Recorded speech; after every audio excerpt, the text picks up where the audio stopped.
Seguimos en Nota22.com TV y como decíamos íbamos a hablar con un docente afiliado a la Unión Docentes Argentinos y lo convocamos porque es escritor y está escribiendo en esta etapa de su vida un libro relacionado con los orígenes de esta entidad sindical.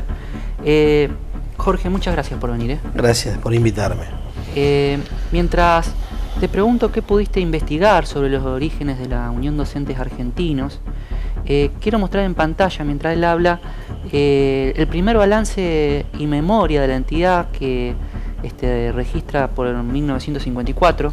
Exacto. Y la primera comisión directiva también de la entidad que fue conducida por José Núñez. ¿Qué tenés para contarnos, Jorge? Bueno, la rica y combativa historia de la UDA, para ser un gremio docente, era sumamente combativa. Se trabajaba mucho una estructura de reuniones domiciliarias entre dirigentes, y en realidad la UDA tiene un capítulo previo que es la formación de la ADA, que fue la agremiación del docente argentino. ¿De qué época estamos hablando? Estamos hablando de 1946. En realidad, todo eso, para enriquecer el relato y investigarlo en profundidad, nos vamos a la fundación de la CGT. Primavera de 1930, 27 de septiembre más o menos, se funda la CGT. Esa CGT tenía una mayoría socialista, se mantiene esa mayoría hasta el 43, hasta el 43 y el 45. A partir de allí fue siempre peronista. Hay algunos sectores, algunas listas determinadas que pueden tener otra orientación, pero bueno. Durante el otoño del 41 y el invierno del 43 se da forma a la CGT que Perón acompañaba. Una CGT consensuada con todos los sectores, teniendo en cuenta y consideración las ramas del movimiento obrero, y que el movimiento obrero sea una organización. Ya empieza a hablar del movimiento obrero organizado, con su padrinazgo y la impronta y combatividad peronista. El 6 de mayo de 46, Juan Jiménez Domínguez fue el primer conductor de los docentes a nivel nacional, porque había organizaciones sectoriales, regionales, pero algo pensado, soñado a nivel nacional, nada. Que tuviera sus raíces en todo el país. Exacto, que tuviera representatividad federal. Bueno, en ese caso, Juan Jiménez Domínguez fue, digamos, el primer coordinador y organizador de... Se dice que Domínguez era un maestro muy joven que en el lecho de Evita escribía sus últimas, digamos, transcribía las últimas palabras de ella, ¿no? Claro, lo que se usó para sus escritos y para la razón de mi vida. Yo también tengo esos datos, pero tenemos que profundizar. Claro. Porque son digamos, es como una tradición oral, digamos, no sé. En el trabajo del libro, mi coautor, que es el dueño de la historia, digamos, que conoce mucho la historia, siempre me dice que la UDA es tan grande, tan rica, y tan representativa que tenemos que ser muy cuidadosos.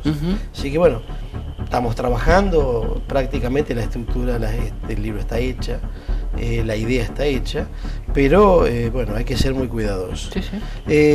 Nosotros conseguimos que Alcira Vera de Paunero, una persona que tiene datos muy precisos, muy completos, inclusive la señora de Paunero donó una biblioteca completa para un complejo de Chapalmalal, para el hotel número 5, de esa ADA, ¿no? Esa ADA también generaba una revista para formar docentes, ¿no? Sí, la ADA, el primer número de la revista de la ADA, que fue en el mes de julio del 51, del 51, julio del 51, se refleja todo el trabajo de las asambleas que se realizaban en la época, y también se cuenta un tremendo acto en el Luna Park, en el cual Juan Jiménez Domínguez condujo ese evento, multitudinario para la época, y con ramas del interior, de la rama técnica, de la rama de cultura, la rama primaria y la rama secundaria, pero con una fuerte representación federal. Y en ese congreso del Luna Park, en realidad fue una muestra de representatividad de los docentes. Se comienza a luchar por la... Alguna versión que me llegó, Jorge, esto quisiera vos que lo investigaste, decía que Perón decía, bueno, yo a ustedes, refiriéndose a los docentes, a los maestros, no los voy a recibir hasta que no estén organizados. Así es, así es. En ese acto del Luna Park fueron muchísimas figuras representativas, pero no estuvo el general.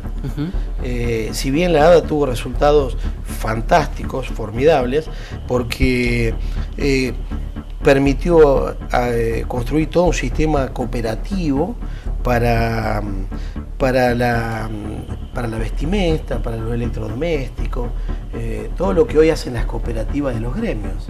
Ellos ya lo habían desarrollado.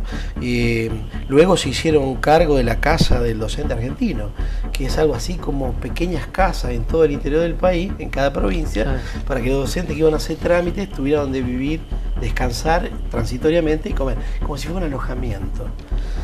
También, bueno, vacaciones en Chapadmalal, y fundamentalmente la ADA persiguió en esa etapa que los docentes sean respetados en su investidura y que se pueda tratar las permutas, los traslados y discutir, por supuesto, los salarios. Ahora, yo lo escucho a usted y permítame poner de abogado del diablo. Sí. Y dice, sí, está bien, es cierto, ADA, posteriormente Unión Docente Argentino, es un gremio de origen peronista, pero los que no eran peronistas aquella pues sí, pero era adicto al peronismo.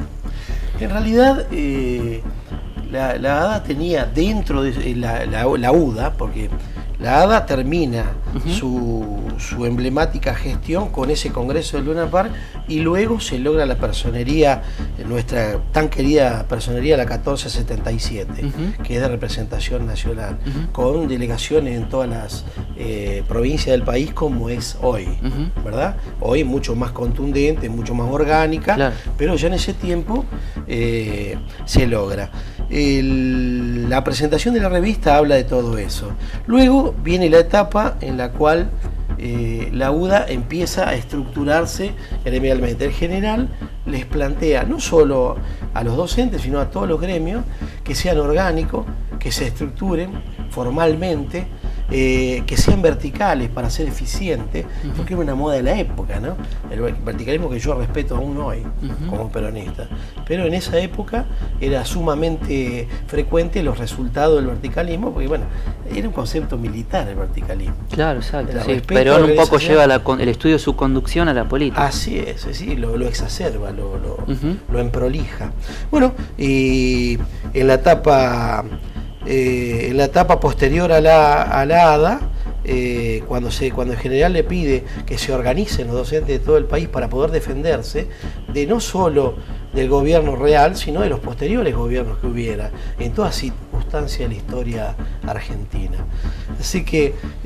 yo tengo acá, la verdad que está obtenido de diarios, es bastante difícil poderlo poner en pantalla completa, pero como documento histórico, donde el general Perón recibe a la primer comisión directiva de la UDA, de la Unión Docentes Argentinos, cuando ya tenía ese nombre como entidad sindical, ¿no? La primera entidad nacional en todo el país. Correcto. Para entenderlo, la ADA era una estructura voluntariosa, con una comisión de fomento muy activa, pero no era orgánica y no tenía alcance nacional. Mientras que lo de la UDA ya estaba con personería, con el reconocimiento del Ministerio de Trabajo, Secretaría de Trabajo de esa época, ¿no? Que había dejado el general Perón cuando era coronel, porque sus inicios de inspiración del modelo sindical y de sus relaciones con la CGT y con las vertientes sindicales arranca en su etapa de coronel ya, allá por el 1941, 1943. Por ejemplo, en esta foto dice el compañero Oscar Zarrulle, en nombre de la Asamblea del Magisterio de todo el país, informa al general Perón que los maestros y profesores de la República, respondiendo a su llamado, han constituido la Unión Docente Argentina. En el mítico acto del Luna Park. Acompaña al excelentísimo presidente de la Nación, el ministro de Educación y miembro del Consejo Directivo de la Unión Docente de Argentina. Año 1953, era eso ya. El proceso de organización se inició en el 53 con la Asamblea de Maestros de Capital Federal y Gran Buenos Aires. Y en el acto de Luna Par, el general Perón estuvo presente en ese acto. Y hubo autoridades militares, eclesiásticas, fue un acto fantástico. Y ahí Perón dice, quiero pedirle en nombre de la nación que los maestros comiencen a pensar que el verdadero Estado dentro de la comunidad es el de la organización. Son palabras que repite a todos los gremios.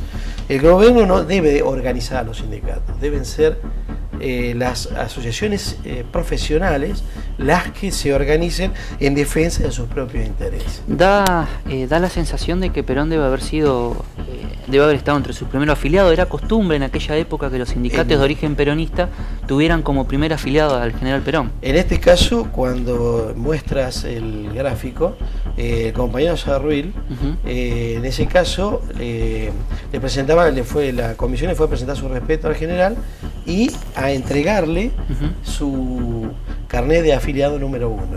A lo cual el general, bueno, no hay gráfica de la época, muy fiel, es media difusa porque, claro, es mucho tiempo. Claro, y fotos en blanco y negro, sin iluminación. Estamos hablando de 60 años. Exactamente. Y bueno, el general ahí agradece y dice, yo fui un docente toda mi vida. En realidad el general fue profesor en la Escuela Superior de Guerra. Daba estrategia, daba la parte de táctica. Sí, él decía que nunca, que él no era político, que él que él no había estudiado política, que él había estudiado conducción. Que es medio irónico, ¿no? Pero que él de política no sabía nada, que sabía de conducción, decía, pero bueno. Inclusive el general apenas logramos el tremendo triunfo del 46, ese avasallador triunfo le permitió conducir y tener la confianza de la gente. Pero los gremios, todos los gremios, al ver esa bonanza, esa época de bonanza, claro, querían vivir mejor. Entonces les caloraron paros sucesivos que recién en el 50 empezaron a ser normales. Claro, si lo comparamos con hoy no era nada, pero para la época eran mucho. Eran 570 horas de trabajo perdidas o 1.700 horas de gremio de la carne. Entonces, ante todo eso, el general dice, no, acá tenemos que trabajar y la CGT tiene que ser rectora. Todas las entidades sindicales tienen un origen político. Hay otras, también de maestros, porque el magisterio es plural, siempre lo fue. Tienen origen en el socialismo, en el radicalismo, tal vez organizada posteriormente, porque el gremio nacional más antiguo es el que estamos hablando, de la educación pública, de gestión pública, ¿no? Otros también aspiran a mostrar un origen justicialista, pero cuando uno investiga y va a la historia, con sus pros y sus contras, y inclusive los libros de historia de educación, a veces en fuertes términos, por esto que decía de que se habla inclusive de tal apego al peronismo que a algunos no les gustaba. Sabemos que fue una época donde Perón dividía las aguas, había gente de un lado y del otro. Sin embargo, lo que no se puede discutir que el sindicato docente que creó o que acompañó en su fundación fue ¿no? Sí, inclusive en esa célebre reunión en el Salón Blanco de Casa de Gobierno, Perón dice, olvidar a los maestros es olvidar el futuro del país. Y también cita, para un maestro no debe haber nada mejor que otro maestro, una frase legendaria del peronismo. Bueno, el resultado de esa asamblea termina con una personería auténtica, una personería gremial, representativa, y por sobre todas las cosas se comienza la organización en el interior del país. Entonces comienzan las seccionales, que hoy son, a ser casas del maestro, y haber una estructura dentro de las principales capitales. Hoy el sindicato conducido también por un santafesino, ¿no? Sí, nosotros olvidamos, los docentes olvidamos que hoy la conducción nacional de la UDA está en manos de un santafesino, de un profesor con un origen en la formación técnica, por eso defendió tanto la formación técnica y apoyó la Ley Nacional de Educación Técnica y la Ley Nacional de Educación, vehementemente y poniéndole el cuerpo, y más allá del espíritu, el cuerpo a eso. Logros que finalmente fueron positivos. Sí, recordemos que algunas otras entidades sindicales, y esto me hago cargo porque en la investigación, en la cobertura lo vi, no acompañaron con el mismo énfasis.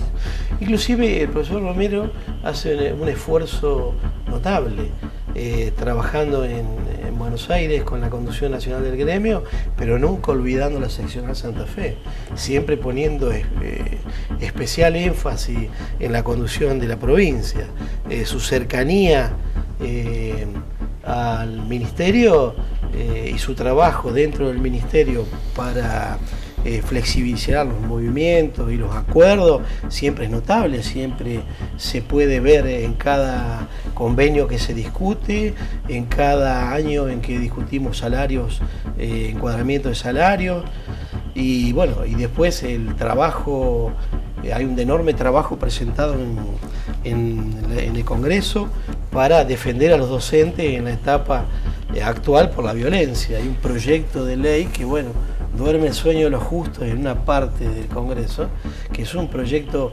altamente evolucionado y notablemente actual, que hoy por hoy el alumno es muy importante, el ministerio juega su rol, la familia, hoy como está, hace lo que puede. Ahora, ¿y a los docentes? ¿Quién los acompaña? Por último quiero mostrar la tapa que en exclusivo Jorge nos ha traído para mostrarnos cuando salga la publicación de esta obra que está generando. Nos trajo en exclusiva para ver la tapa y la contratapa. Señor director, si la podemos ver. Así que bueno, muchas gracias por venir, Jorge, y bueno, contento por escuchar un docente que cuenta la historia de una asociación profesional con una rica historia en su sector. Le agradezco mucho, Maxi, es muy importante. Yo creo que nos jugamos un trabajo enorme, gigantesco, pero lo vamos a hacer con todo el fervor, con toda la decisión. Y bueno, acompañando la evolución futura y este sueño permanente de una UDA grande y con puestos meritorios en la conducción de la educación. Lo interesante también de escuchar a Jorge es que la investigación de un docente del interior del país, de la vecina ciudad de Santo Tomé, a esta capital de la provincia, con lo cual el trabajo es el doble, porque como bien él dice, originariamente lo que es la parte formal y especialmente como lo indica nuestra historia, hay que digamos caminarla en los organismos oficiales a nivel nacional. Así que muchas gracias y bueno, y felicitaciones por el trabajo. Gracias, a disposición. Vamos a un corte y venimos con un candidato a concejal.